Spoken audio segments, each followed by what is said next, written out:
Yo, lifts. Brandon, what's good? Yo, Tony, what's going on? How are you doing tonight, man? What up, Just guys? had some glizzies tonight, some chicken glizzies with like bell peppers and some kind of white cheese, and it was good. You can't just throw out chicken glizzies. That's obscure. What is that? What do you mean? You said like that's It's normal. Yeah, it's made by like this company called Opa's. I think it's like a mom and pop thing. It's good. Okay, all right, fair enough. Casual Monday dinner. Yeah, I don't know. I mean, Tony's always It's quick. Some weird stuff. It's quick. Throws down chicken glizzies like this is just like like Joey Chestnut over here. Like it's normal. Yeah, it's only 6 o'clock in LA. It's almost dinner, and I can't lie, that wasn't like an exciting dinner option. So I'm gonna come up with something else. The bar has been set low. Yes. Awesome. But each his own. Thanks for having me on, guys. Appreciate it. Yeah, Brandon, welcome. Yeah, glad to have you here, man. How's your day going so far? All good. Yeah, I'm really excited to talk to you guys. I'm very grateful that people are interested in hearing what I and we do every day. So thanks everybody for supporting and joining and listening. Dude, absolutely. I feel like people in Web3, we're interested about everything. You know, we want to know it all. So this is is great. And thanks for agreeing to be here. Super cool. And just to say this before we kind of get going for tonight, this is a community space. So if anybody in the audience does want to request to join up, please put in a request and we'll try to get you up to the stage as quick as we can, let you in on the conversation. But I see we got Austin on the stage as well. Austin, GN, how are you doing tonight, man? Yo, GM. I just want to give you guys props for getting Brandon to do a Spaces. That is the holy grail. So well done, mission accomplished. Dude, set a lower bar for me, please. Hey, we put in the man in the shadows. You put in the work. This is the results. We're out here grinding. That's awesome. No, but thank you guys for putting this together. I know that it's no small task to keep it going. So thank you. Yeah, awesome. No, it's super cool. And yeah, we'll get into a bunch of stuff, but we're definitely excited to kind of pick your brain and hear, how you think about brand partnerships, culture, doodles at large. I mean, there's a lot of fun stuff we want to get into, but let's just go ahead and jump into it. Why not? So Brandon, Tony and I were joking about this before the stage. At some point, Bobby Hundreds was quoted as calling you one of the smartest minds in streetwear. Now, neither of us have been able to attribute that quote to anything, but we both it's either the Mandela effect. It happened. We both were like, it happened. All right, somewhere. I don't know what to attribute it to either, to be fair. So it's again very high, setting very high bars, but I'll take it. It's either collective hallucination. We don't really know, but hey, it's all good, But that is high praise. You know what I mean? Like for real, like Bobby Hundreds is one of the greats. So yeah, we think that's definitely super cool. And so you landed on our radar when you became the head of brand partnership for Doodles. And so, we'd like to get to know more about your career pre-Doodles and what you're up to. And Tony, crafted this question. He's always good with the personal stuff. He would like to know, in us as well. Let's take it all the way back. We don't have to go to like where, when you're born, but like, where are you from, Brandon? What kind of shaped you growing up? Like, tell us a little bit about your experience growing up.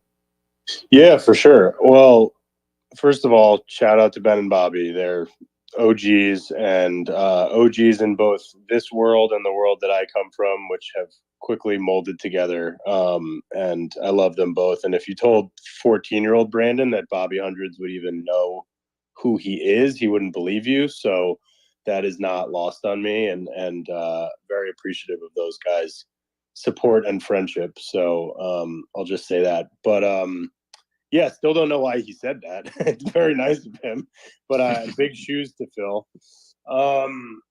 Yeah, I mean, I started my career in advertising. My first job was actually at News Corporation selling coupons in the Sunday newspaper, like that coupon booklet that you see on the sidewalks of Manhattan on Sundays. And at the time, like, I studied marketing in college. All my friends were doing finance and accounting, and they were all like, "You're an idiot. You're never going to get a high paying job doing that. And I didn't. It was like a very entry level, pretty boring job. But I had to wear a suit and tie every day. I felt like really important walking to work. And it ended up being like the greatest first job I could get because I got News Corporation sales training, which is pretty invaluable at the time as a 22-year-old. But after a couple of years of that, I kind of realized I didn't want to be in the very, very corporate grind to the point where like you had to shave every week and they kind of ran the organization a little bit like the Yankees. And I kind of also saw the writing on the wall. Like our product at the time was heavily tied to newspaper circulation, and print was not dying, but declining. And so I was seeing what was happening in Silicon Valley and with ad tech, and I'm aging myself, which is embarrassing. But I was like, I gotta go work for a startup, and I didn't even really know what that meant at the time, but I just wanted to get into tech of some sort. And I ended up talking to a recruiter, got connected to this company, which was like classic New York ad tech, like 4 or 5 people in an office with no windows, just like grinding it out, trying to sell what at the time was actually a pretty cool product. It was this sort of like SaaS platform for dynamic advertising and display and video for banner ads, basically. And again, it was like this great crash course in tech and figuring out how to work at a startup and how to make your voice known at a startup and how to make an impact at a startup. And so that ended up lasting like 12 or 13 years and going through a couple of different acquisitions. And it was just an amazing journey. And again, a really great crash course in how to work at a small company versus what had been a very big company previous to that. And so all along the path of that sort of second job, I was also just like dabbling in some passion projects. I've always kind of been really passionate about streetwear and I hate to use the term culture, but it's just like the best umbrella term to talk about it. So, fashion, apparel, art, furniture, kind of everything that goes with it, design.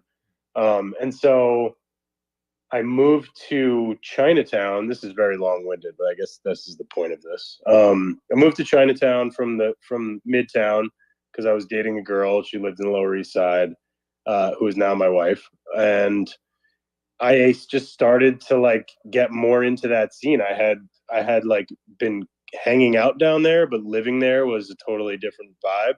And from there, I started managing this street artist on the side, who was basically just putting up iconic Banksies, but with Tom Hanks's face. So his name was Hanksy. Tom Hanksy. Okay. A copy pasta. Yeah. So they were like kind of going viral. This was like early social media days. Like Instagram had just started, and he was anonymous, and there was like a whole shtick to it. And he kind of like gained a lot of traction, and we got some brand deals, and it was just like a really fun, cool thing to do as like a hobby. And that sort of led into other things. I got introduced to a company called Pintrill, and they were like really crushing it at the time and are still doing very well, just making enamel pins for every brand under the sun. And I started kind of like advising them a little bit from a business perspective. Again, just like hobby stuff. Then I got connected to a footwear designer, and I helped him broker his first deal with New Balance. And then we did a deal with Crocs, and then we did a deal with Clark's. And then it just kind of like snowballed from there. And I just kind of had a nice little side hustle going where I was managing these people in a space that I was super passionate about. And it never felt like work. It just felt like something I was doing on the side. And truthfully, I didn't even really care if it was fruitful financially. I just loved doing it. And the perks were like some free sneakers here and there. And that was like plenty for me. And then early, I guess like right before COVID, I was following this Instagram mood board page hit in New York. I reached out to the guy who was running the page. It was like maybe 15 or 20,000 followers at the time. And I was like, dude, I really think we could turn this into a big brand. Sorry, if my dog makes any noise in the background. And then COVID hit, and that was like a crazy crash course in just how to build a brand, because I had never even made a t-shirt before that. And I kind of like represented to him that I knew what I was doing, but fake it till you make it. And I had to learn how to produce things domestically, because I quickly realized that if we tried to do stuff overseas, with everything that was happening during COVID with shipping delays and customs and all that stuff, the brand was never going to be able to grow. And so we took that from what was a pretty small brand to a pretty substantial thing over the course of a couple of years. And then when I decided to move on from that, the Doodles opportunity came along, and here we are. So sorry for a very long-winded answer, but that is how we got here today. Dude, no need to apologize at all. It's honestly fascinating. I do want to kind of rewind it a little bit. So yeah, please. You mentioned something like News Corp was ran like the Yankees. Are you from New York originally, or NYC? I am. Okay. I am. I tell people that I geographically am in LA, but emotionally I'm in New York. Fair. Makes sense. Your love for The Sopranos, it's all making sense now. Yes. But Let's not go there. That's a whole separate podcast. Yeah. That'll be episode 2, right? Like, yeah, Brandon exactly. breaks down James Gandolfini's character. Don't tease me with a good time. But I do want to ask, because I think if I remember correctly, I don't know if Julian is from New York, but at least spent a lot of time there. And he mentioned that was kind of formative. Like, that's just a place that does something to you. Was that kind of your experience as well? Like New York City just like does something to you? It's a place where people do things. It's funny because I grew up in New York, so I never really thought about it. And I only thought about it once I left. And it sounds so stupid, but going back now and going back over the last 6 years, literally just my favorite thing to do, maybe in top 5 in life, is just to walk the streets of New York.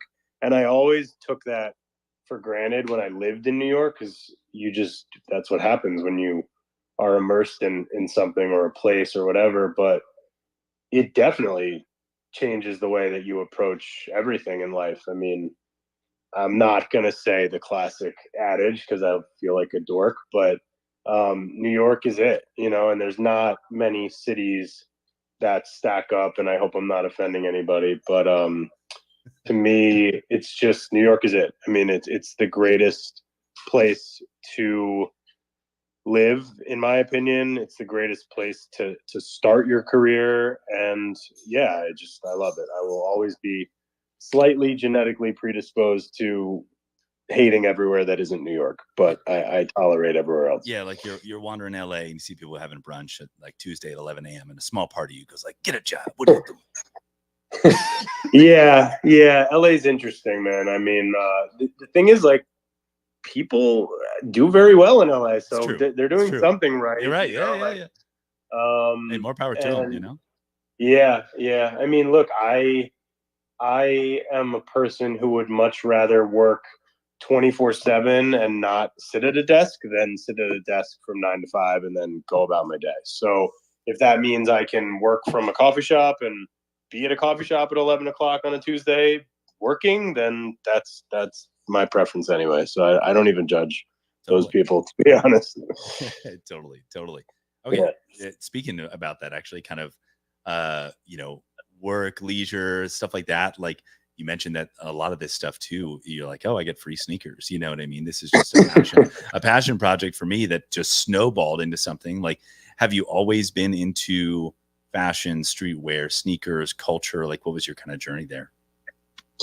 Yeah, I mean, interestingly enough, when I was growing up, my grandma and my aunt owned a women's clothing store. And like, as much as that had nothing to do with what I'm doing now, it definitely had it was on Long Island. Like, there were people who had a little bit of money would come in, and it definitely had an effect on my interest in fashion, because I would just be there a lot and just see my aunts and my grandmother like selling clothes to people, and I was into it. And then starting around like middle school, I discovered eBay, and I am a proud member of eBay since 1999. It's on my profile, which is Wow, pretty Y2K. gangster in my opinion.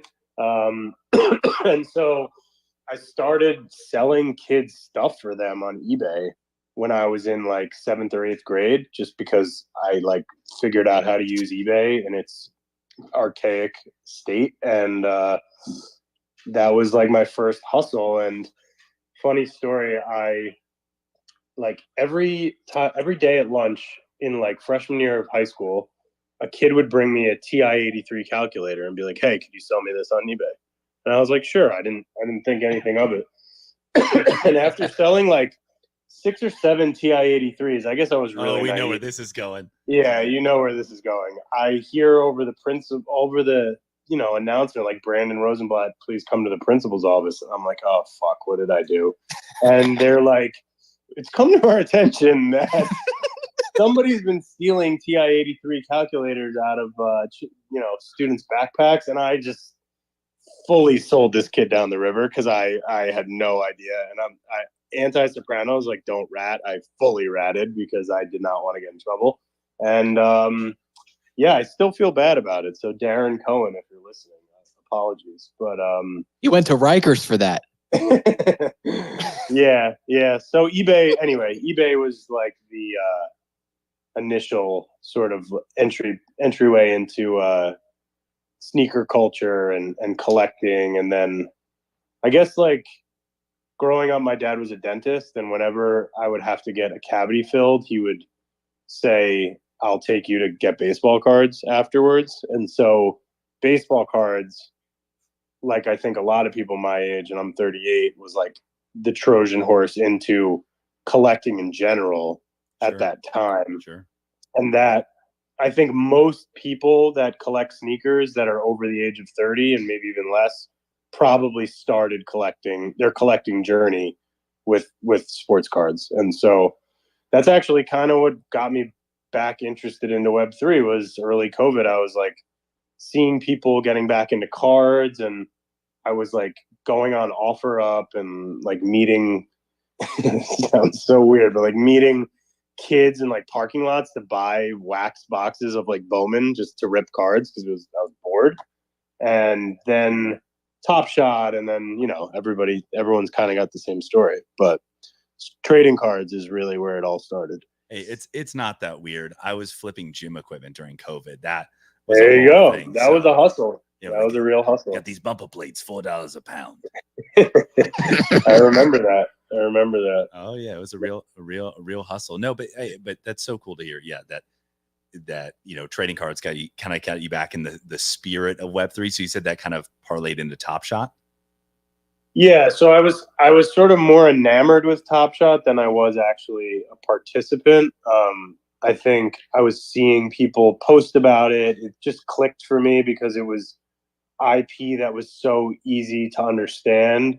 And even if you didn't fully understand the inner workings of how blockchain and NFTs worked, you could understand why owning an NBA moment was cool. And so it felt like the next iteration of a trading card, but digitally. And so that was just easy to understand for me. And I was circling the wagons on it a lot, although truthfully, I was like too nervous to even delve into how to buy one. So I just never did. But it made me want to just understand more about the space. And so, excuse me, like I think a lot of people did, I just bought crypto because it felt like buying a conference ticket almost, where it was like, okay, I'm going to go to this conference so I can learn about this subject. And so I just put money in crypto, and I was like, okay, this is going to force me to understand what's happening here. And that was really the beginning of it, a combination of just a small investment and Top Shot. Are we talking Coinbase, Robinhood, Doge, Sheeb, Bitcoin? What was the first purchase? The first was Coinbase for sure. I honestly played golf with a guy I'll never forget. I can't remember when it was. I think it was during COVID, and Bitcoin was $3,100, and he was like, "Dude, trust me, buy a Bitcoin." I mean, everybody's got this story, right? And so for whatever reason, and I believed this guy. Went home, bought a Bitcoin, and then it went to 5,000, and I panicked, and I was like, "I'm out. I'm good. This is amazing." We up. And then the rest is history. You were a whole coiner for a short period of time. I was a full coiner at one point. I can claim that with confidence. But yeah, it was Coinbase to start, and I'm pretty sure that's the only thing I still have. So, Jeez, I bought my fake IDs in like 2014 for like $350. For one whole Bitcoin, we got 3 IDs. That was it. Unbelievable. That was rough. And I bought like some tacos or something. I'm not doing the math, but yeah, I hear you. We all have that. Yeah. It was always Bitcoin. Yep. If only we could go back in time. That's why I was gonna pick Vienna as my walkout song, because it's all about like if you could know now what you knew then. But yeah, that was a tough choice, by the way. I've never had walk up music. That was like a wild. Yeah, but that's what I always think, right? Like if I'm going somewhere, like I want to pick like I want to know my song is on. So, yeah, no, that was cool. But yeah, so I guess we've kind of gotten into your like psychology behind being a collector and that sort of stuff. Now, what about like your like fashion influences, I guess? Like for me, like I was a skater and mine was like Paul Rodriguez and like Rob Dyrdek, DC shoes. Like what kind of got you into the swag side of things? Ooh, that's a good question. It was a bunch of different things. Wow, I got to think about that. I mean, the most immediate one was probably Eminem. Hold on, let me get my barking. Give me 1 second. Tony, when you mentioned DC, I just had like a throwback. I remember at summer camp one year, I bought some Osiris shoes, and that was like, yeah, dude, I was rocking Etnies and Audios. Yeah. Like I was like that skate degen back I in didn't the even days. skate. Like I was a poser. I was like purple skinny jeans. Oh gosh, it was.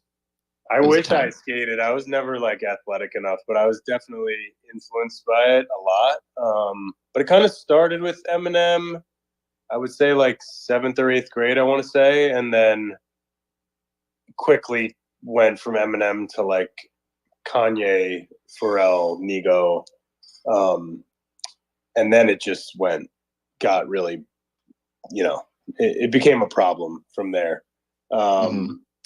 And yeah, I mean, once I kind of discovered Japanese streetwear culture, and once I started like waiting in line at Supreme as a younger kid, and like meeting those people in line, and I mean, the space has changed so much now. I mean, I could talk about this forever, but there was a time when I remember like printing out MapQuest directions to find a very specific sneaker store that I wanted to go to in Manhattan, and like taking the train and having to get on the subway and like figure that all out without a phone. And I was just reading recently, like there was no such thing as mindfulness, there was no such thing as mindfulness back then, because you had to be mindful, because if you were waiting for a bus, you had to stand around and wait for the bus and be in your thoughts, whereas now in the moment. Yeah exactly. But wow, yeah, now there's luxury. Damn, that's heavy. It's kind of like there is no real element of discovery anymore, which is sad. The internet has obviously made it so much easier for everybody to either know everything or act like they know everything, and so streetwear probably has changed for the worse because of that, and has just gotten really, really oversaturated. But there's still great things that happen there, and there's still definitely a real sense of community and micro communities within. And so I mean, I owe so much to just that world, and it's really like had a pretty massive impact on who I am and everything that I'm interested in. So Yeah, that is so wild. Like I said, I'm sure you could talk about that for hours and hours. I mean, standing in line at Supreme, like that is just like I think there's some golden era just vibes to that. But hey, we're early, you know what I mean? Yeah. So I just kind of want to jump into this because there's so many questions flying through my head. So we're just going to kind of break right into it. So you said the way you phrased it is the Doodles opportunity, presented itself. What did that look like? How did that come to be? When and where did you meet the Doodles team? So Julian and I kind of grew up together. One of my best friends is Julian's cousin. So Julian and I had, been around each other a lot in childhood, and we were just good friends, and we remain good friends. And I want to give some flowers to Julian because that guy, I have learned so much from that guy, and I always just knew him as like a friend, and now having known him in this new professional capacity, I'm not just saying this because he's my boss, but he's so talented. He somehow is able to embody a 16-year-old mentality in a very seasoned media professional mindset, and it's pretty incredible to see him work. So flowers to Julian. But yeah, we were friends, and my wife and his wife were friends, and so we would always just kind of, when they lived in LA, we would hang out. And when he left Billboard to join Doodles, I was like, wow, that is wild. Like, I need to know more about that, because I had heard of Doodles. I had peripherally sort of liked it, but I didn't know much. And so I remember having dinner like right when he started, and him just being like super excited about it. But I was still, doing what I was doing, and that was kind of the end of it. And then there was some inflection point, I can't remember when I approached him and was like, does Doodles want to do brand partnerships? And it was pretty informal at the time. And he was like, yeah, we do. And then it just sort of morphed into this, kind of just kept rolling down the hill into this larger conversation of like, you should meet Jordan, you should meet Evan, you should meet Scott. And then I was like, wow, this is pretty cool. And these guys have a real opportunity to break through and become a massive brand. And I had a really strong opinion on how they could do that, and what story they could tell, and what brands I felt like I could bring to the table that felt like a natural fit for them to work with. And then it just turned into like, hey, we should work together. And that was like a year and a half ago, almost 2 years ago. Yeah. So I have an interesting one, because I appreciate you kind of painting that picture. I guess like you're just like, oh, what's good? You want to do this? And it kind of just ended up evolving over time.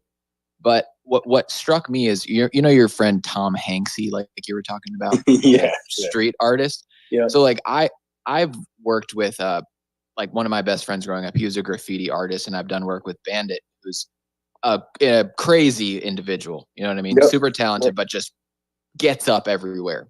Yeah. And Scott is a graph artist, like OG, like, from back in the day. How is y'all's relationship? Like, you know what I mean? Could you talk about that a bit? And like, yeah. I mean, did you guys vibe from the Tom Hanksy stuff that you did?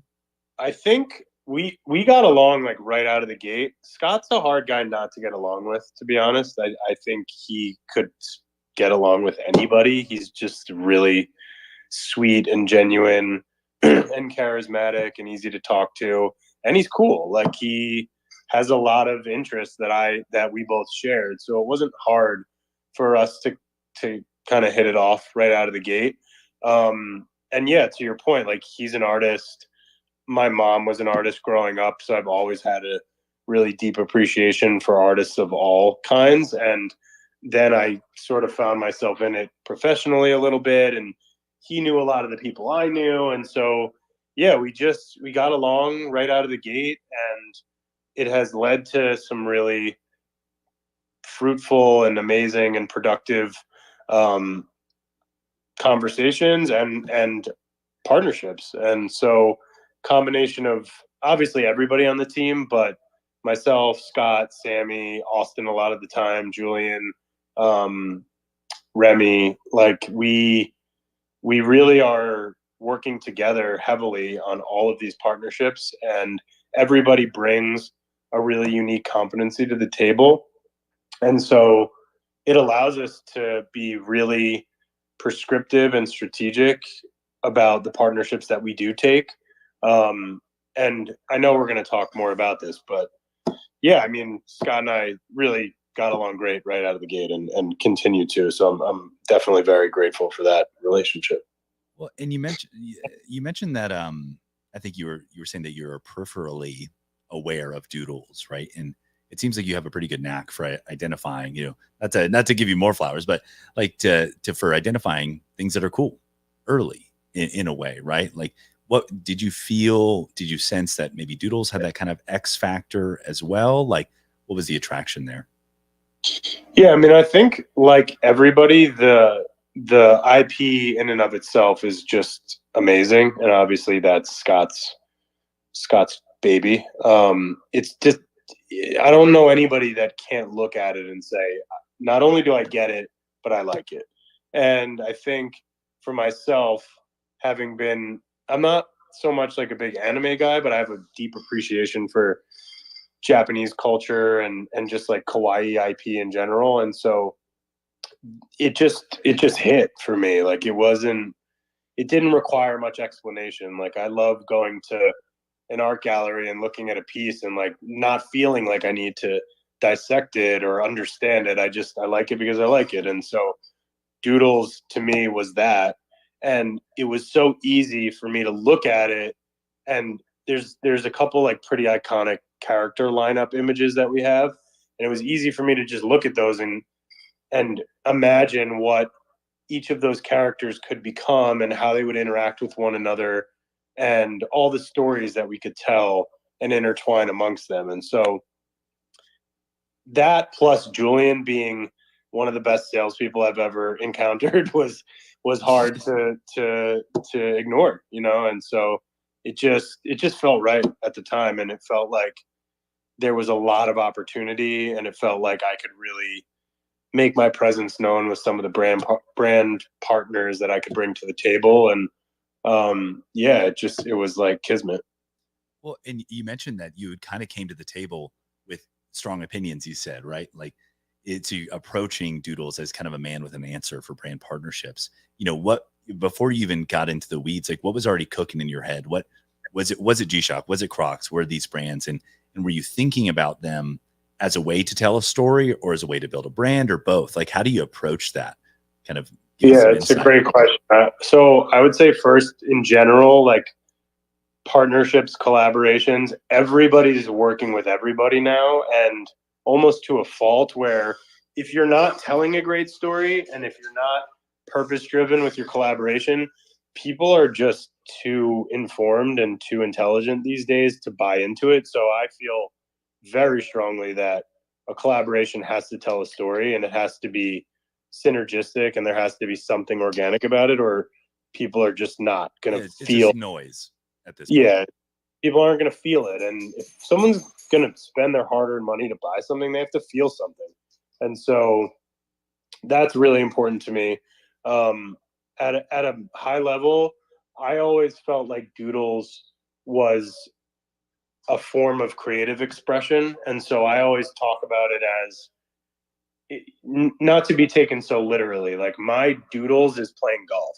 That's how I shut my mind off. That's how it's like a form of meditation for me. Other people it's drawing, other people it's computer coding, other people it's like your happy place. Yeah, correct. Like your exactly.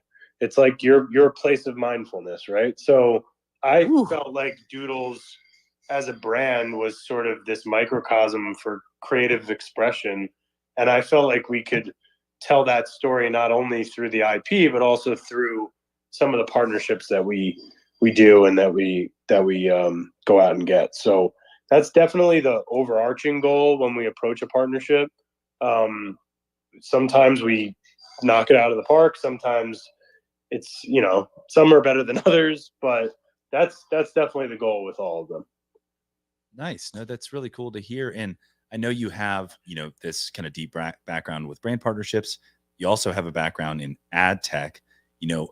Doodles is, a Web3 company, blockchain based. Like, do you look at that as a canvas to tell the story, or how do you look at, Ethereum, blockchain flow as a part of those brand partnerships?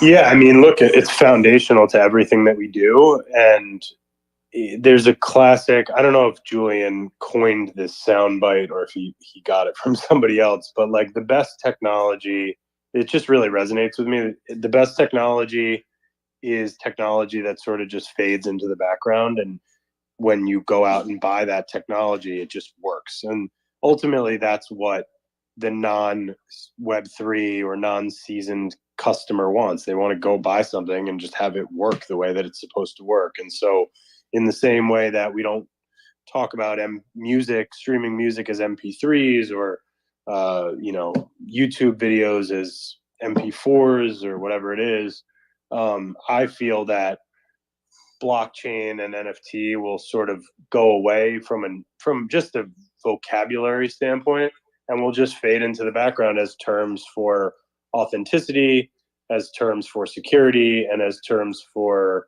digital collecting. And that's really quickly what they have become and are. So no, I can understand that. I heard someone made an analogy a while ago. I forget exactly who it was, but it's like when you are in a conversation, you say, I saw a video. It's assumed it's online. It's practically assumed it's on TikTok. You know what I mean? No one's like, I caught something on Netflix streaming service. Right, exactly.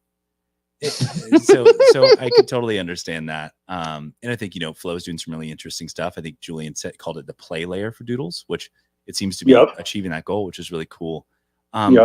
Now, when you're designing these brand partnerships and working on these products, obviously now we've seen kind of multiple times there's a digital twin, right? There's a wearable that accompanies that.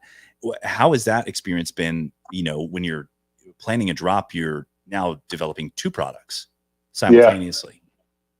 Yeah, I mean, it's super important for us for a multitude of reasons, but we always look at the digital collecting piece as either a pass essentially to act as an access point for physical product, but also there's a huge community of people that love to collect our wearables and equip their doodles with those wearables.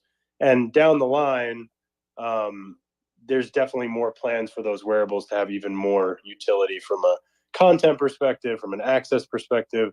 Plus, for my conversations with brands, it's really interesting to be able to go to a brand and say, look, you're not in Web3 right now. The days of minting a 10,000 piece collection are probably not what you want to do anymore. Maybe it is, maybe it isn't. But Doodles offers a really elegant solution for a non-Web3 brand to enter into Web3 wholly or dip their toe in, however, through our digital wearables and through a partnership, and do it in a very meaningful, impactful way. Couple that with amazing content from Golden Wolf, couple that with great physical product, and it just becomes this holistic partnership where we can also tell a story. So the digital piece is really important, not for just us, but also for some of the partner brands who aren't necessarily in Web3 already. Yeah. So I guess I think what's unique about this space particularly, it's a group of people that have kind of spawned around a technology, right? A lot of financial speculation and all that stuff. And you had mentioned back the Supreme and Hypebeast culture, there are those communities, whether they, were on Reddit or forums and all these different chat rooms and stuff. So, maybe not looking at the tech necessarily, but looking at what Web3, the Web3 community and culture, how that's changing the way brands interact with fans. How are you seeing or what are you excited about for the way that you guys want to innovate fandom, right? And rethink that, because I think that's the fabric that's unraveling right now. Yeah, absolutely. I mean, I'm sure a lot of you guys have heard the way Julian talks about the way that Hollywood is changing and being able to do with thousands what some brands it takes hundreds of thousands or millions to do. And I've seen it through some of the partnerships and releases that we've done, that we really can not only galvanize our endemic community that are holders or that are just super fans, but also just people that love Web3 and maybe love the brand. And I've been very impressed with the last couple of partnerships that we've done in terms of the volume we've been able to move with what I've had thought was a relatively small group of people in the context of a massive brand like, I mean, I hate to use Supreme as an example, but a bunch of massive brands. But we can move a lot of product, and it's really a testament to our fans and people that love this space and people that love the IP, and also people that love the brands that we're partnering with, and are just wanting to join in on the fun type of thing. And so, yeah, our ability to galvanize community and all projects' abilities to galvanize their communities is something unlike a lot of non-Web3 brands can do. And it's something that has kept me interested because it feels like the early streetwear days. And you mentioned like forum culture. That's what I came up on. And that was where I was getting my information back when there was no social media. You would post in a forum, how do I get these shoes? Where did you get those? I remember in those forums, there was like a what did you wear today thread. And there was one guy who would always post like the sickest fits every day. And here I am, like 14-year-old, like I think I was delivering pizza at the time. I had like just got my driver's learner's permit, so I had no money. But like, you start to figure out how, or look up to people within these communities and see how they're doing things, and it just starts to inform how you want to move within a certain community. So there's a lot of synergy there between, you know, Web3 today, early Web3, and then streetwear culture today and early streetwear culture. So to me, it's exciting because it's like the world that I am so passionate about and continue to be. You mentioned that, everybody is collabing with everybody today and there's a lot of noise. And you even mentioned that like Supreme, and I'm no expert, but like, maybe Supreme has jumped the shark or stuff like that. Like, how do you see, and maybe this is a problem of prosperity, maybe Doodles has to make a hit first, but how do you see Doodles maybe avoiding some of those same pitfalls as time goes on? Listen, I hope we get to that point. Right. Yeah. If that's our biggest problem, yeah, if that's our biggest problem, that is a massive win on our part. But to me, and what we're working on full force is content. And content to me is the king in terms of unlocking a much larger audience, and always has been. And you're seeing the short form stuff that we're putting out through socials, and that is just the genius of Golden Wolf. Like, they're all great, but some of them are just so unbelievably good. And you can, again, like, without, like, how I felt looking at that flat image of the character lineup is how new people that are interested in the brand are looking at those short form videos going, I can see where this is going. And I think people are going to be really, hopefully pleasantly surprised when they see some of this longer form content that we're creating. And I think that's really the unlock. And whether you are interested in Web3 or not, if we put out content that is undeniably good, that appeals to a massive audience, then sky's the limit, Well, and yeah, I know from my immediate experience, I have two things. One, my wife, bless her heart, so patient with being the wife of a Doodles holder. But she, it started off every merch drop. It was like, hey, do you want a shirt? Do you want this? Do you want that? And over time, up in this, that has grown incrementally. This last drop, I got the "You're Getting Me Everything" right? And I was like, Oh. oh yeah, for sure. Okay, cool. Like, okay, you want the whole thing? Great.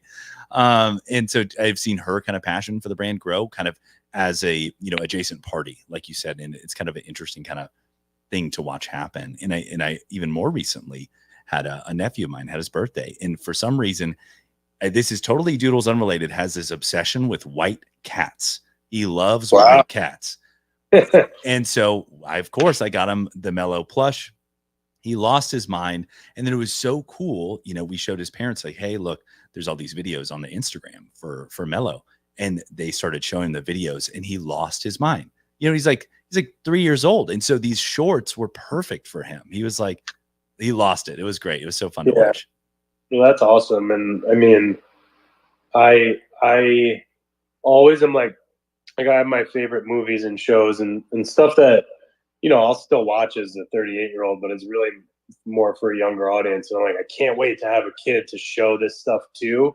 I'm like, I've envisioned the moment of like sitting down with my kid and watching the Goonies and like how great it will feel to see like virgin eyes watch that kind of content. And so it's awesome to hear that, your people within our community are showing Doodles to other people and even kids who clearly have no idea what Web3 is. Maybe some do, but generally know, and they love it. And I think that's really the connective tissue of the brand, is that it's just easy to digest and undeniably good. And so if we just keep putting out good content, executing cool partnerships, and building the tech, I think we're poised to continue to grow. So Amen, brother. So now that we seem like we've got you lubed up a bit, oh my God. I think what obviously, as your title, head of brand partnerships, you've been a catalyst in a number of the big brand partnerships that we've seen over the past, like you said, year and a half. And I think there's this weird culture of like, oh, like my meme coin just 100x last night, like, oh, great, I just made $20,000 or whatever. And then people look at these partnerships and they're like, hey, what's going on? Like, can we get a new product? And I think it's probably just a tragedy of like, nobody really understands what it's like unless you're industry, you know what I mean? Unless you're really doing these things, especially with a formative like startup brand like Doodles. Mhm. Could you walk us through one of them? Like I would love to, because pick one. Yeah, I mean, name one. They are a 12-month ordeal at a minimum. People, and I'm not saying this in an accusatory way, but people just don't understand how much work goes into a collaboration that has physical goods. There's exceptions to the rule where, if it's simple stuff that you can make domestically, the timeline can be shortened. But a partnership like a Crocs or a G-Shock is a 12 to 18 month process. And you guys all know how much things change over a 12 to 18 month process. We change our logo, things in the space change. So many things change over the course of 12 months in your life, let alone in a business or an economy. So you have to be really nimble, and you have to also parallel path. Okay, we're making this product, but what story are we going to tell? What content do we need to create? How do we roll that content out? What's the cadence of rolling that content out to keep people interested and excited? And it is such a labor of love that people really don't understand. And so be like go easy on us when these partnerships come out, because like we had to grind it out just for you guys to see this stuff, and we're just doing our job. So I'm not looking for any accolades, but like these are really arduous processes, and people don't think about going through legal with a Casio or going through legal with a Crocs. And there's a bunch of partnerships that are upcoming that also have been in the hopper for a year. So it's like figuring out the calendar of how do you slot certain things in and what makes sense alongside all the other ancillary things we're doing that have nothing to do with partnerships. And so it is a huge undertaking, and it is very much not just me. I'll give Austin some, because I know he's listening and he's here. I'd rather do it when he's not listening, but I'll give him the flowers while he's here.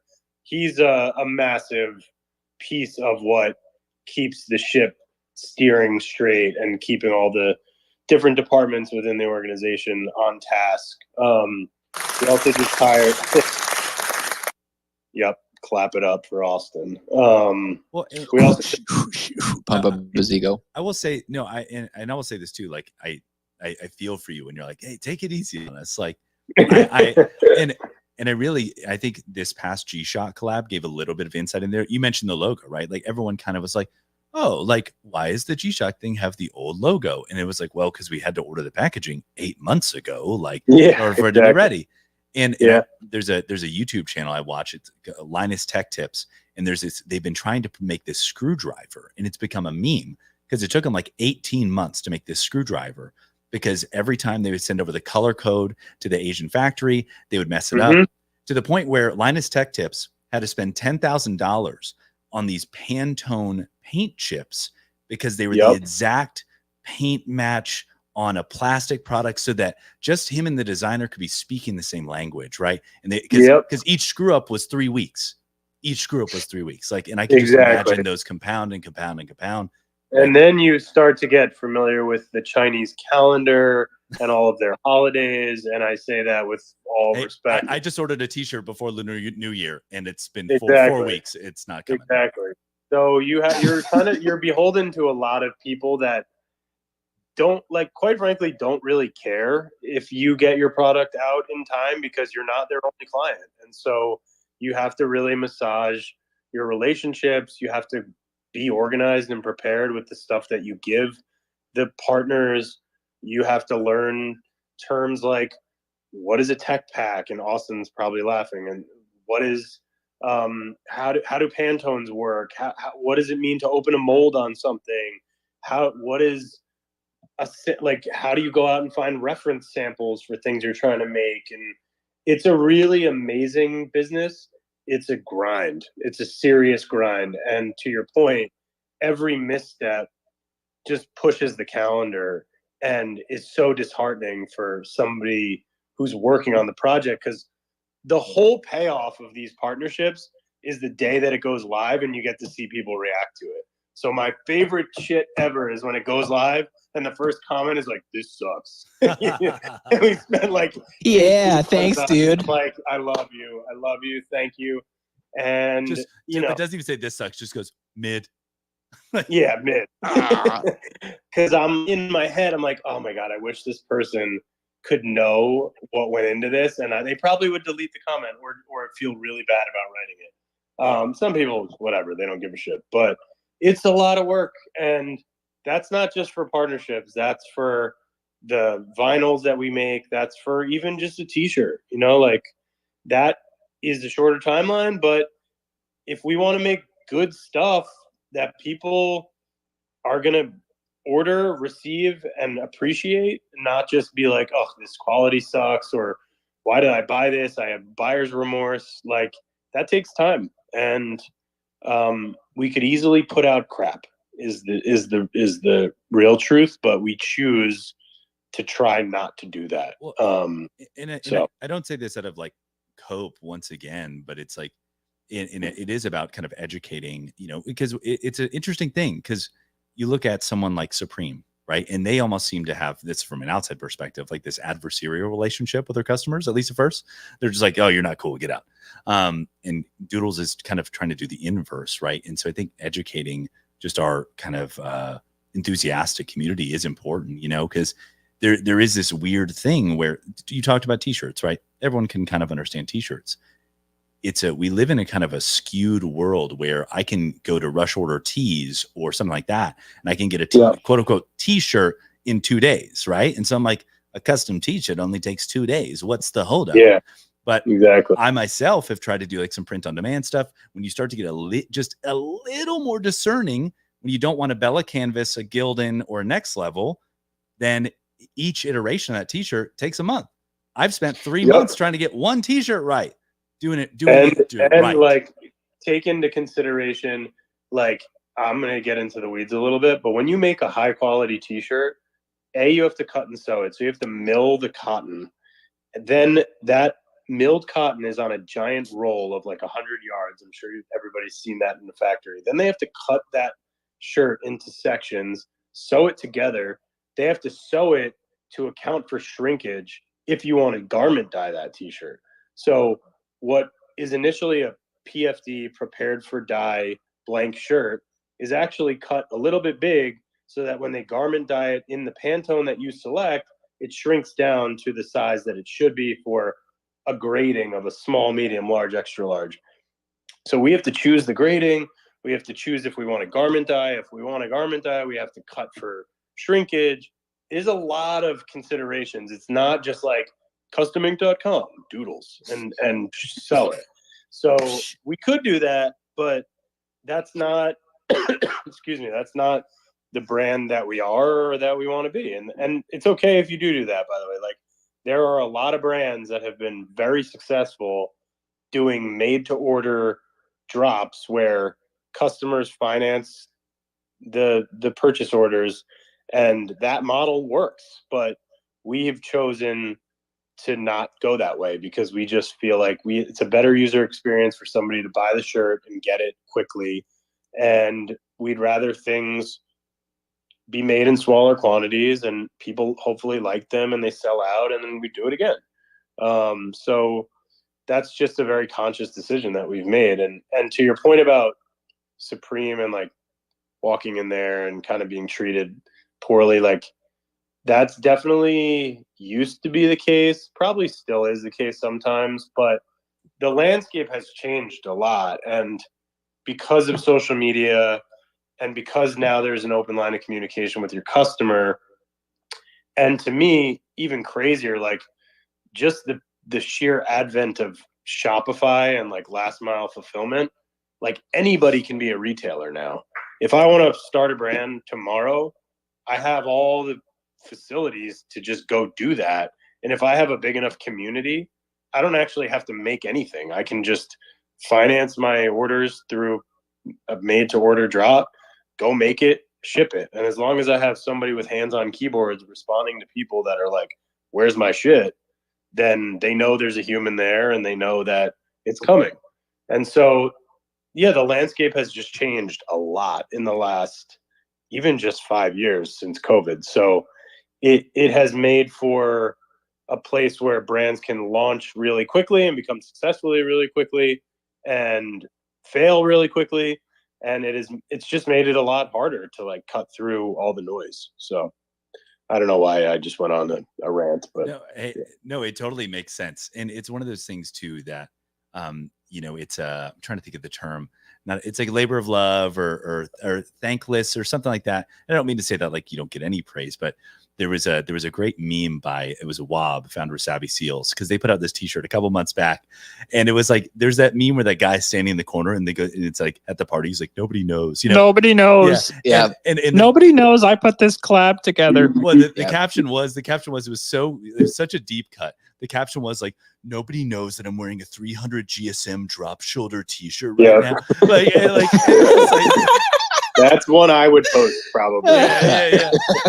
Like, and people totally were like, this shirt sucks. Like, this is weird. Like, and that's why he posted it. He was like, nobody knows this is a 300 GSM drop shoulder cut and sew.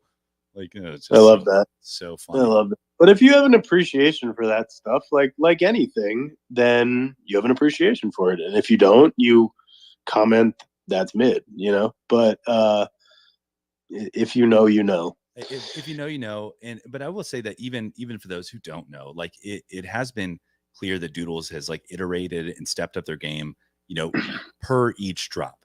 Even something like the t-shirts, the original white crispy Gildans or wherever those things came from, like the up till the 2G t-shirts that came out for the last pop-up, like it is clearly leveled up drop over drop over drop, and not just with the product, but the cadence, everything.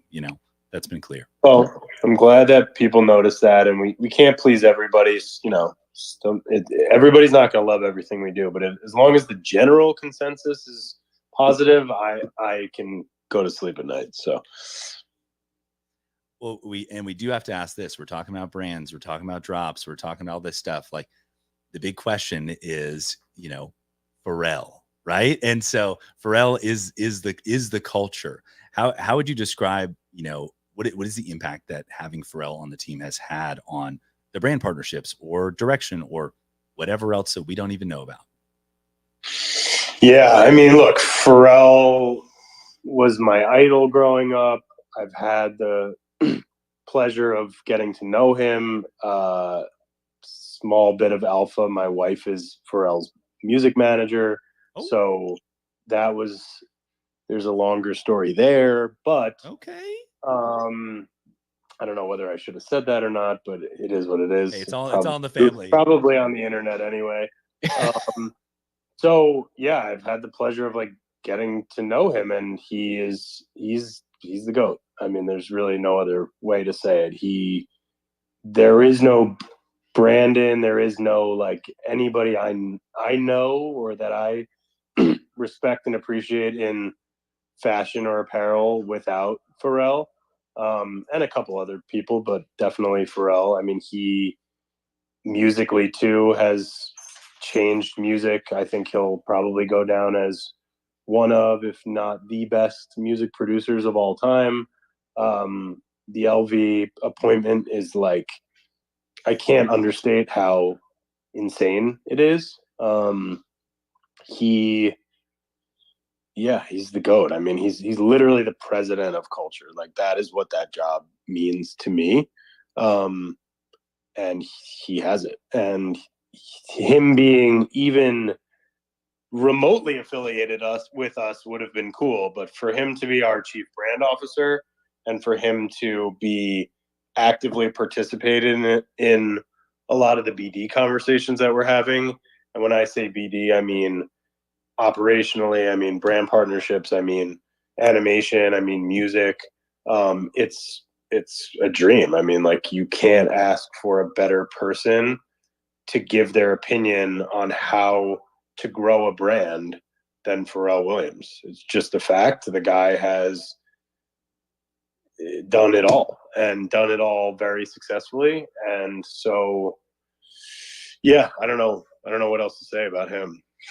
I'm sure there's so much, but at the same time, like you said, it's just he is the president of culture. So you said that, he has been able to, I don't even, it's weird when you're talking about Pharrell, I don't want to be a rope toucher, but I don't want to just play it down as open doors, but you said that he has been able to open a lot of those doors for you. Yeah. I mean, look, there's nobody that Pharrell doesn't have access to, whether he's going to make those calls or not. And I don't mean this for Doodles. I just mean in general is up to him. Right. So it's it's got to make sense in the same way that if your friend calls you and is hey, can you get me a reservation at this restaurant? You're well, should I do this for this person because of XYZ reason? It's just on his level, it's calling the CEO of Netflix, but he's leaned in. He believes in the brand. He's in the same way that I think everybody in the organization just gets it by looking at it. He does too. And I think what he brings to the table is invaluable. So not really, I don't know what else to say about it, but he is a huge unlock for us culturally, creatively, just you name it. Totally. And I think, that's one of those things where it's kind of, if you, like you said, if you know, Yeah. You can only imagine it's interesting too to have seen some of the drops, the G-Shock drop, people who know Pharrell are oh, that makes sense. Right. Of course. It's G-Shock, and so that's really, really cool. Yeah. I mean, it's crazy to me that there's a contingent, I don't know how big, of people that only know Pharrell from Happy onwards. because he just had such an impact before that, and had a standalone career before that, and now has had a whole nother career on top of that. And when you look at it as a body of work, it's truly like unfathomable what a human being has been able to accomplish in only, I don't even know how old he is now. He looks like 20. Doesn't age, right? Yeah, it's really amazing. And there's the craziest stat to me ever, maybe like sports, entertainment, whatever, is I think it was either 2007 or 2008. Don't quote me. The Neptunes, Pharrell and Chad, 48% of radio play was them. So one of every two songs for an entire calendar year played on U.S. radio, and maybe even might have been global radio, was a Neptunes beat, which to me is just like Babe Ruth, Roger Maris, lightning strike, lottery win. Will probably never happen again, and it's insane. I mean, and that was 2007 or 8. So it's really And so I feel like Julian's been on a lot of spaces recently, and he kind of talks about back to his days at Billboard, where just trying to talk about like a song, when it becomes a hit, or when it becomes like you're saying, it's on the Billboard charts, right? That's at least like where the metrics are, or maybe it's Spotify listens or whatever. Now, what Doodles is trying to become, it's like a transmedia company. It's shooting from all cylinders. You got Mackenzie doing live stuff. You got Golden Wolf doing social content. You got music being made. Is there like a way you're kind of like, besides, like you said, volume of things we're selling, is that like the meter stick you're kind of saying, like we're getting closer to being more mainstream IP and adopted? Or like culturally significant? Yeah, culturally significant, maybe. Yeah. I'd probably say that's like one of the least things that we look at. I mean, look, it's important to know that we have an affinity amongst customers to buy product that we're putting out. But sure, I was talking to Bobby actually, Hundreds, about this, and he had a great quote that was like, "You guys are trying to put out the Boba Fett toy before Star Wars comes out, and no one's ever done that before." And we're I'm not going to say we're Star Wars, but I see the numbers, and there is a clear, strong interest in the brand. And so, yes, sales are one thing we look at, but I mean, we just live in a quantifiable world, right? So like we can look at our following growth. We can look at how much people are viewing content that we put out. We can look at how often people are buying the original collection or buying wearables. We can look at social listening metrics around the brand. And so there's a lot of things that we can look at right now. I'll be honest, I'm not a data guy, so I just kind of, it's a feel for me. Sure. But I would bet Austin has an opinion on that. But Brandon's like, I'm just vibing. I'm vibing, dude. Austin keeps me honest, and he's like, you need to like actually tell me why. We can't just do something because you think it's right. I'm like, okay, fine, bro. This is gonna be sick. Trust. Yeah, that is an actual quote from a conversation we had probably today. Incredible. But yeah, I there's definitely data. I just don't know if I'm the guy that's like deeply entrenched in it. No, but I think, it's like people who get too caught up in, when I was going to school, I was doing a lot of academic research, and some people get way too caught up in just the provable number, and they write off the anecdote, like, which has its own value, but they're like, well, if it can't be quantified, then it is unnecessary. Like, but you have a lifetime of experience in this industry, and so your vibe is valuable. You know what I mean?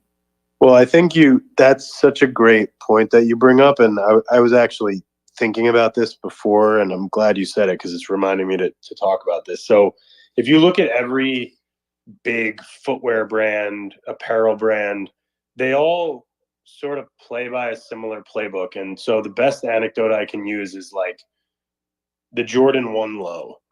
That was not a hot shoe. In fact, it was kind of a pariah shoe for a long time until you bring in Travis Scott, you do a Jordan 1 Low with him, you make it hyper limited, it resells for thousands of dollars. You create what I often refer to as energy, which is what every big brand calls it. And then that drives a halo effect for your GR releases of the 25 colorways of that Jordan 1 that you have coming simultaneously, like right after that collaboration. And that's what everybody does. The beginning of the year, a footwear brand will say, here's a giant mood board for the year that we think the trends are going to be. Maybe it's athleisure, maybe it's whatever. I'm not good at making them up. You could, your imagination could run wild, but here's the mood board. Let's design into this mood board. Based on this mood board, let's choose 10 silhouettes that are either in our archive or that we have to create that new. And then let's build a plan around each silhouette. Who's collabing on which one? How do we calendar it so that each collab drives energy around our inline offering of general release colorways?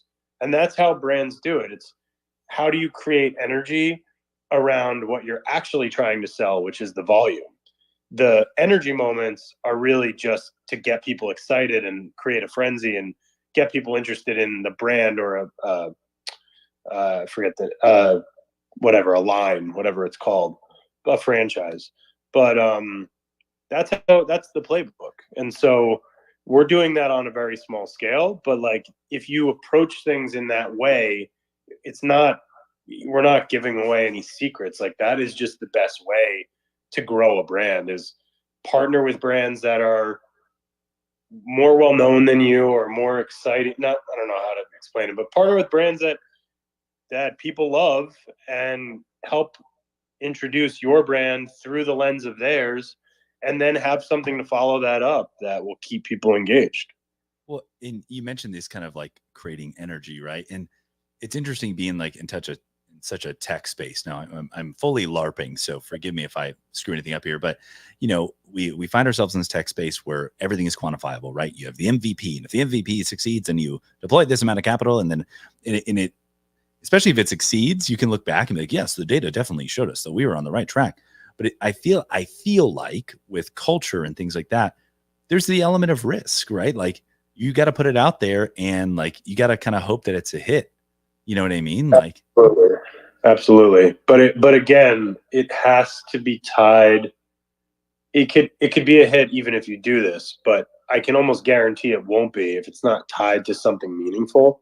Mm-hmm. And if you're not intentionally telling some kind of story that means something to you, then why would the customer care? You know? So that's always my advice to people, is like, tell a story, have it be meaningful. Otherwise, like if you're just doing it to make money, there's a good chance it's not going to work.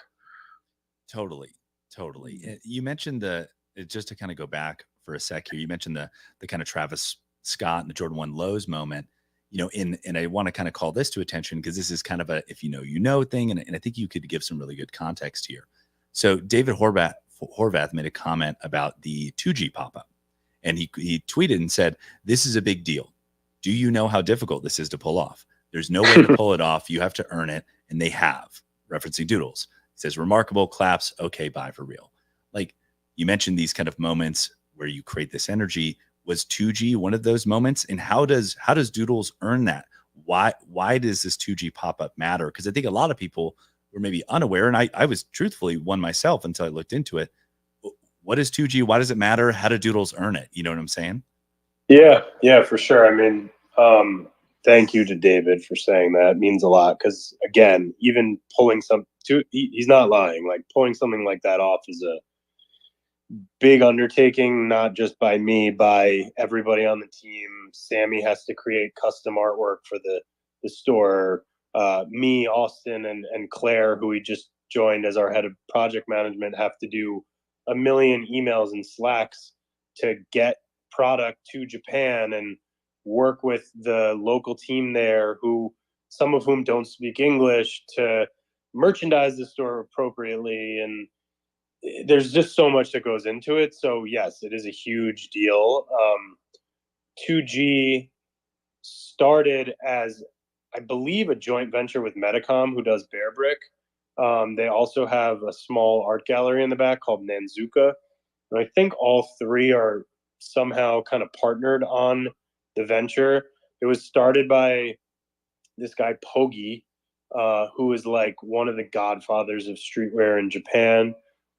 He was one of the founders of United Arrows, which is like one of the best multi-brand, like, think Japanese version of like Kith, I guess, for lack of a better comparison, in Tokyo.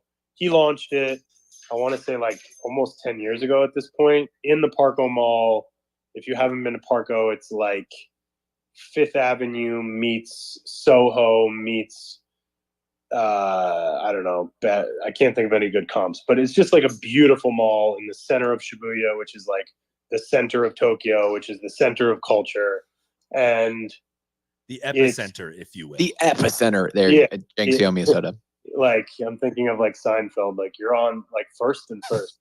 But yeah, it was a joint venture with them. I think they launched it with Daniel Arsham initially, and his company Snarkitecture did all the interiors. So it's just like a really beautiful store that complements the product they're selling. And I actually got introduced to them through Sean Wotherspoon, who I also was like managing for a while and helping him do his deals with Adidas and Porsche and a bunch of other brands.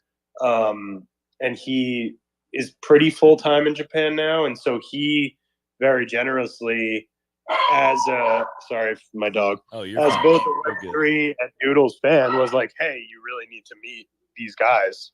And that was the initial meeting.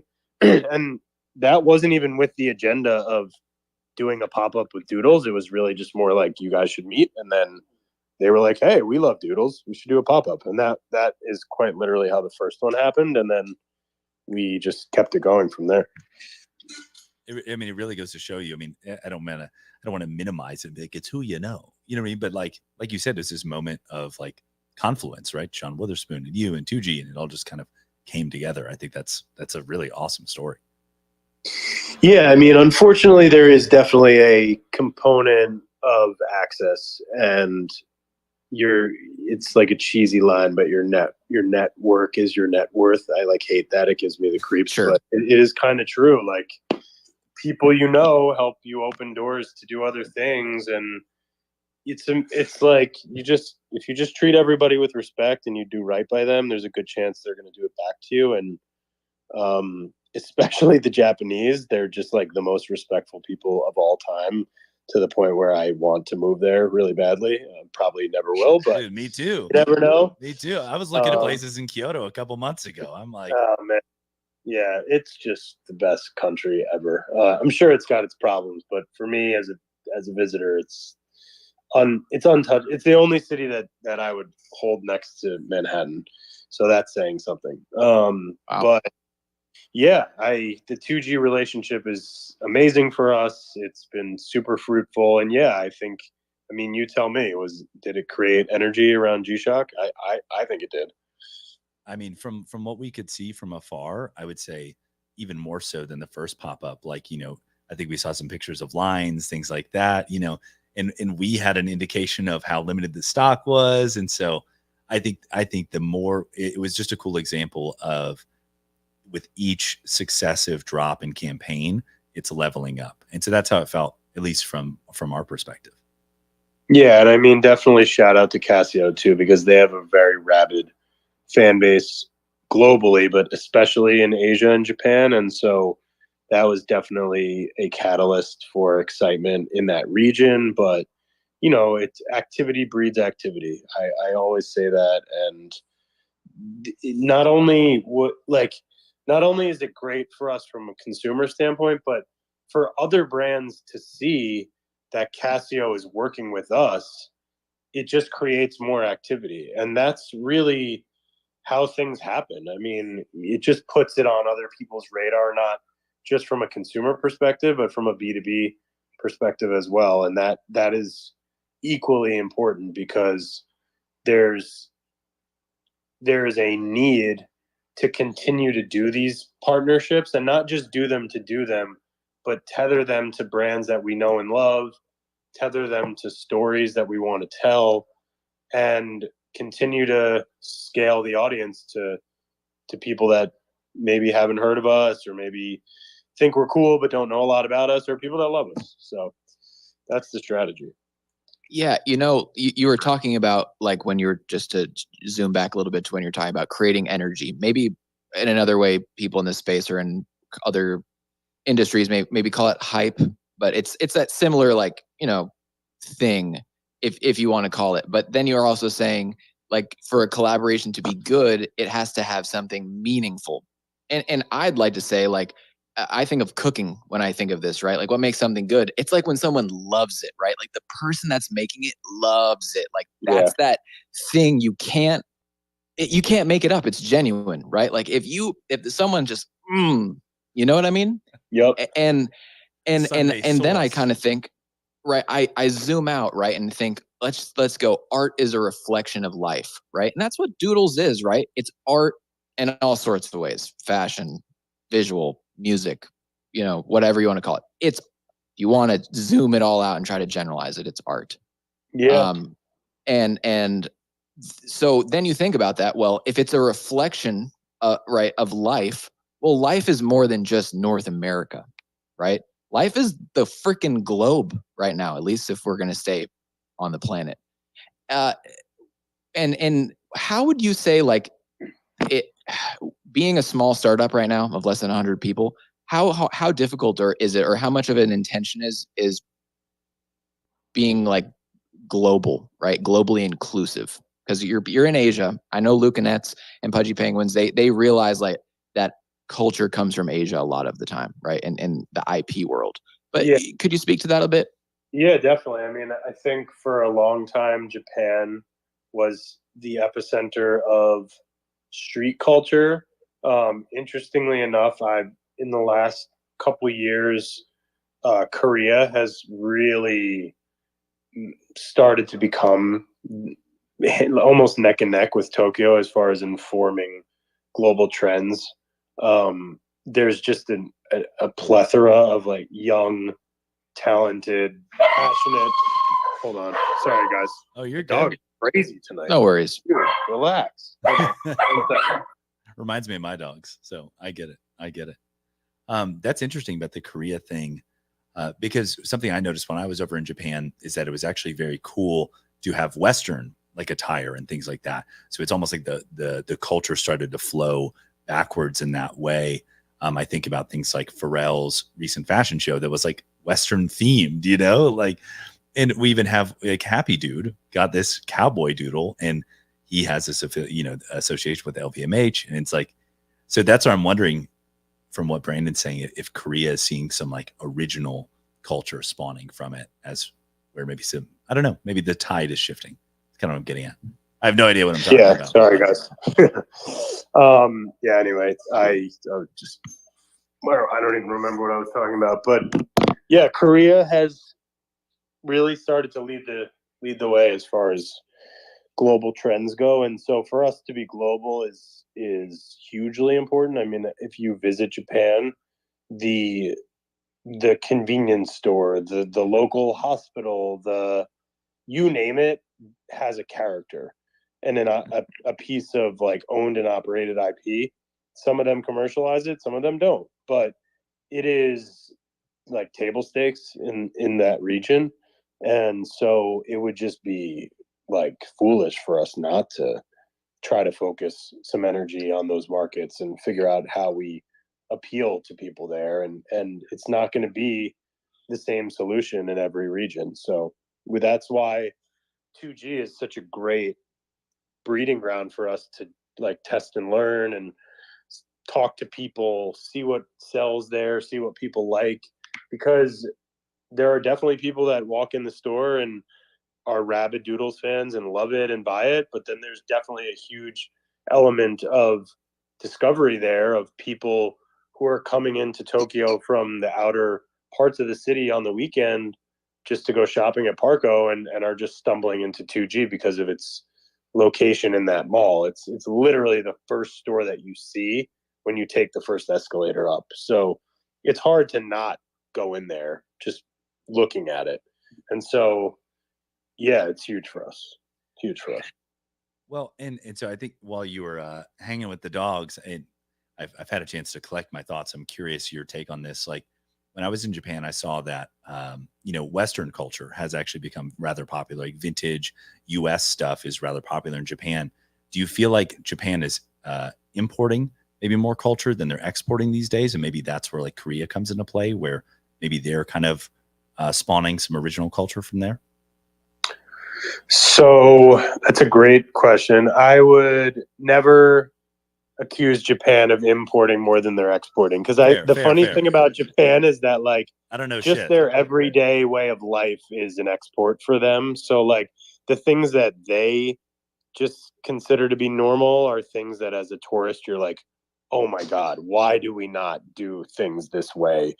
Everything from like, I mean, I'm not a smoker, but like they have dedicated smoking areas on the sidewalks where when people are walking to work, they actually stop and stand there and smoke their cigarettes so that they don't like blow smoke on other people. There are kids in Japan that walk to school and take the subway as young as like 5 years old. And there's just this unspoken agreement amongst society to protect them and make sure they're getting where they're going. And they wear this cute yellow hat and whatever. I could drone on forever about how great Japan is, but they definitely have a deep admiration for Americana, classic American culture, to the point where like I was in Harajuku one night when I was there and like went into a store, and through the back door they had almost literally taken a diner from the US, and I would almost guarantee that they actually imported every piece of this diner down to like the tables, the menus, the wood panels, and like plopped it in Harajuku. And it's just like, and probably made it better than it was Nice. when it was in the US. So yeah, there's a deep admiration for American culture there. Yeah. No, that makes sense. It's probably, yeah, like you said, never want to accuse them of exporting less culture. I think I saw a video recently. Someone was like, yo, I'm bringing a suitcase full of Trader Joe's bags Yeah, to Japan. that's a real thing. They love it. That's a real but I think what you're saying is a deep appreciation for Americana is probably more an accurate representation. Yeah, actually almost to the point where it's like when you go vintage shopping there, it's all American vintage in most places. And so you're like, I could have just got this at my local flea market, but they like find the best pieces. It's true. You know, it's true. So, now, all the Stone Cold Steve Austin t-shirts. Exactly. All right. At the risk of waxing on about Japan and culture for the next 17 hours, yeah, let's bring it back into focus here. So, we've had 2 big Doodles drops this year, right? We've been told that there's going to be more this year. Like this year is going to be big for brand partnerships. What are you looking forward to? If you can't say specifics, maybe just like more broadly, like what are you looking forward to this year in regards to Doodles? Yeah. So I'm really excited about the pipeline that we have coming up. I think it's really strong. And I think it's very diverse from a category standpoint. I don't think any of the ones that are coming are ones that I've seen anybody guess or that people are expecting. Oh, don't tell our dude. Don't tell our dude. He'll start guessing. Oh, he's listening. I mean, listen, no. please, I won't confirm or deny, so there's no point in guessing anyway. But I think they're all really unexpected and exciting, which is cool.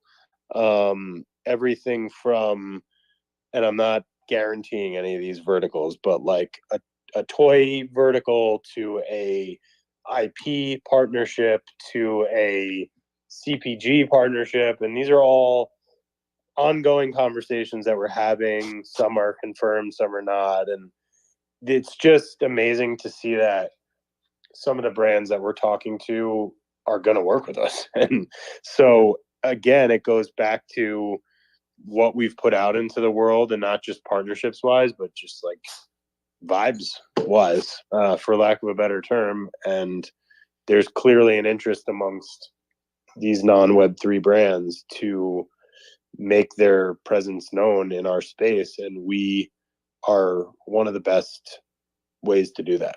Yeah, I mean, I'm sure that the word travels, if, Crocs and G-Shock, they enter Web3 seemingly to fanfare and not to scorn, I'm sure that's a win for them. Yeah, exactly. That's very cool. That's very cool. Yeah, to hear those potential, like you said, not going to hold you to them, potential verticals those are really cool. I think it's just going to be, it sounds like it's going to be an exciting year to be a fan of Doodles. So super. Excited. Yeah, absolutely. I would love if like anybody else has anything they want to say. I don't know how that generally works, but yeah, y'all can just shoot requests. We got you. Yeah, if anyone has any questions specifically, shoot up a request. We'll bring you up to the stage and we'll hang out for a little bit. I have a question. Oh, Austin's chiming in. Do it. The one person I'm not answering. This has been really enjoyable. One, I'm like personally just really grateful, Brandon, that you spent the time to dive into this, because I got to learn a lot about your background as well. And I feel like we spent a lot of time together, and I still learned some stuff. But random question, I'm curious how you picked your doodle. Ooh. I think that's self-explanatory. I wasn't going to say it. But I was curious. That's what we call a bait question. So. Potatoes. Love you. I don't think that was a question. Brandon's like, I am my doodle, and my doodle is me. Like that's what he's rocking. It was a pretty easy choice, unfortunately. That's how I look. So, hey, all right, like Tony said, art reflects life. Yeah, I have a real question. It's a question that I ask Brandon like every time I see him. I'm curious, like any brands that you're like generally excited about, like in the space. Is a question you always ask me every single time I see you, because I'm always trying to get the alpha of like, what can I find out about before other people? Do you want new brand? I feel like what did I tell you the last time you asked? Oh, you told me a Japanese brand, and then another brand in like Massachusetts, like they're in the Northeast. Yeah.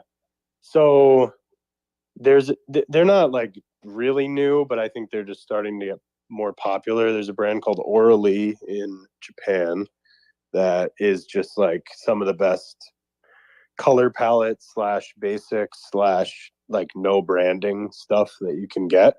It is way less expensive in Japan than it is in America, but it's awesome. And they make really nice knitwear and just amazing basics. And then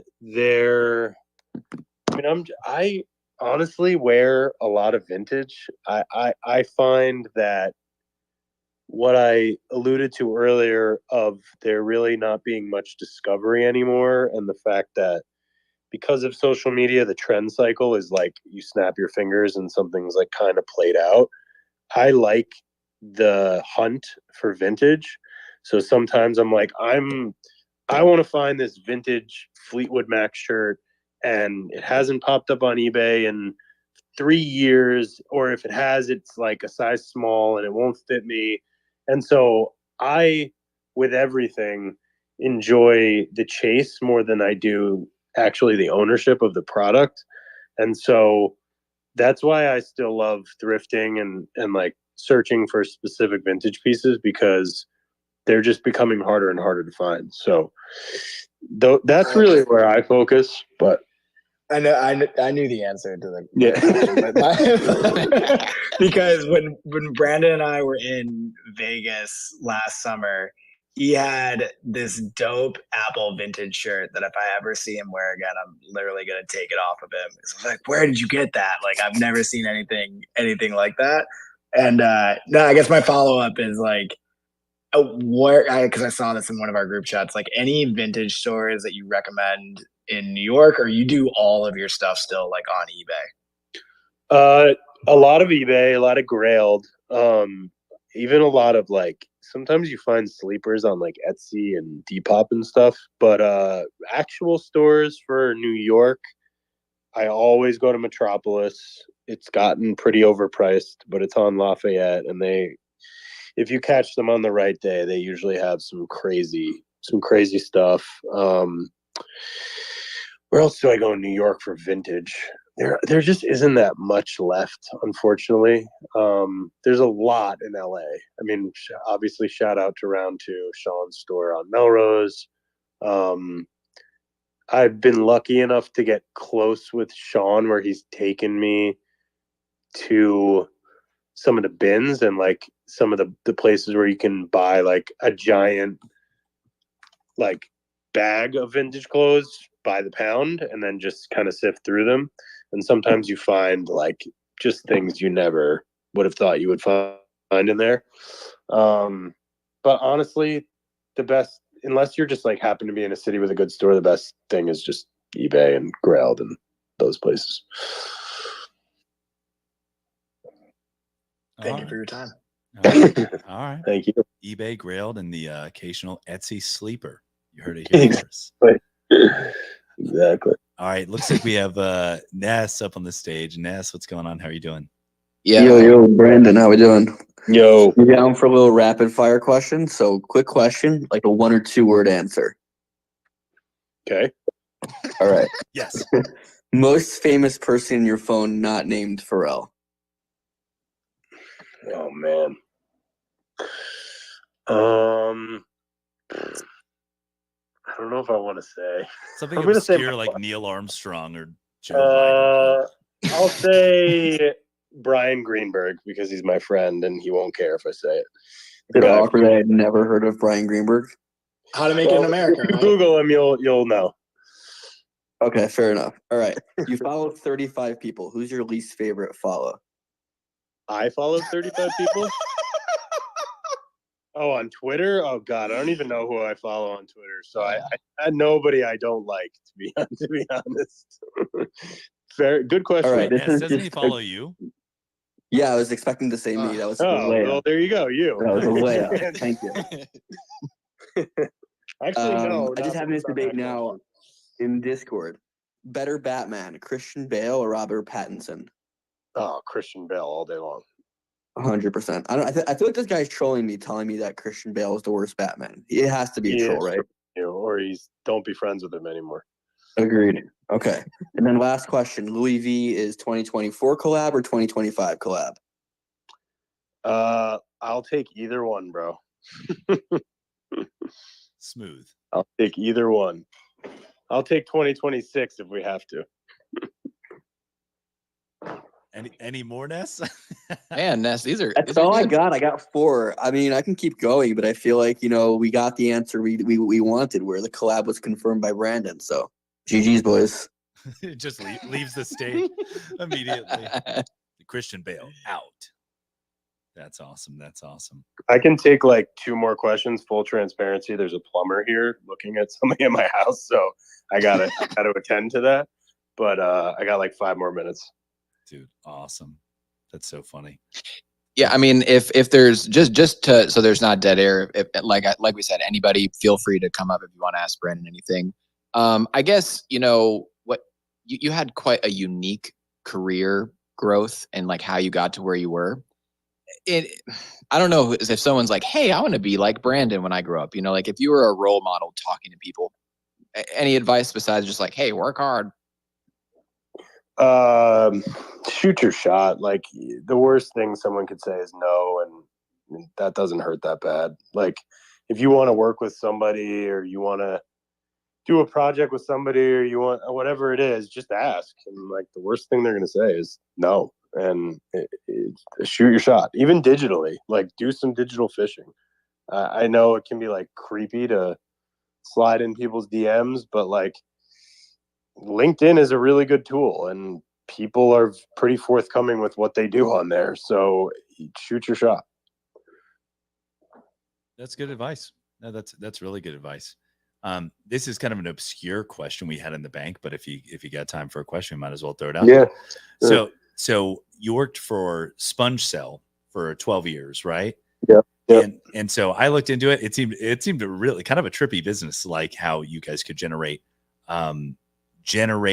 ads to be served people based on their ad data. Really interesting, tech product, right?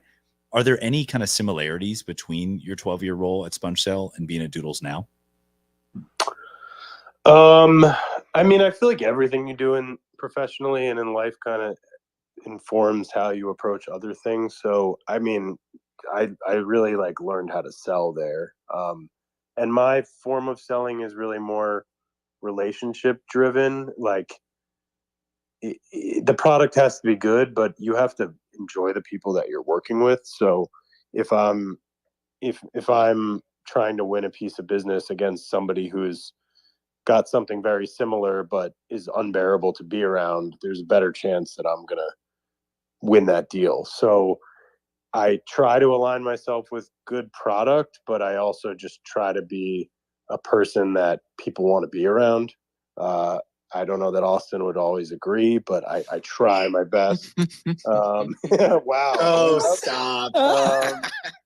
So yeah, I don't know, like that. I don't know, like product and tech wise, it's a pretty far cry, but I think just like the things I learned there and how to carry myself as a sales professional, however you want to call it, it was definitely has carried over to everything.